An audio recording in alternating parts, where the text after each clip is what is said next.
રોરોફેરીમાં દારૂની હેરાફેરીનો પર્દાફાશ। સુરતના હજીરાથી ઘોઘા ટેમ્પોમાં દારૂ લઈ જવાતો હતો। એસએમસીએ રેડ કરીને 19 લાખના દારૂ સાથે બેને દબોચ્યા।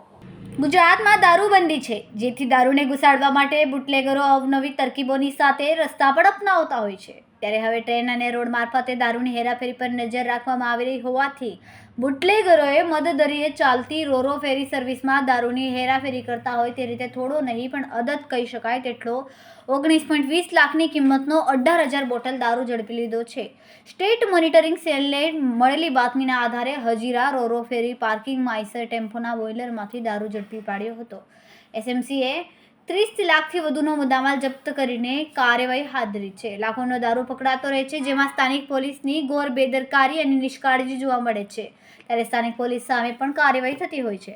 હજીરા રોરો ફેરીના પાર્કિંગમાં રહેલા સ્ટીમ બોઇલરમાંથી 19,200 જેટલી બોટલ દારૂની જપ્ત કરવામાં આવી હતી। 2 આરોપી પકડાયા છે, જેમાં હુસેન મહબૂબ નદાફ અને હીરાલાલ બાદશાહ નડાફ નામના 2 ઇસમોને ઝડપી લેવામાં આવ્યા છે। બંને આરોપીઓના ફોન પણ જપ્ત કરવામાં આવ્યા છે। દારૂનો જથ્થો વિરાર મુંબઈ મહારાષ્ટ્રથી મોકલવામાં આવ્યો છે। દારૂનો જથ્થો ગીર સોમનાથ વેરાવળ ખાતે મોકલવાનો હતો।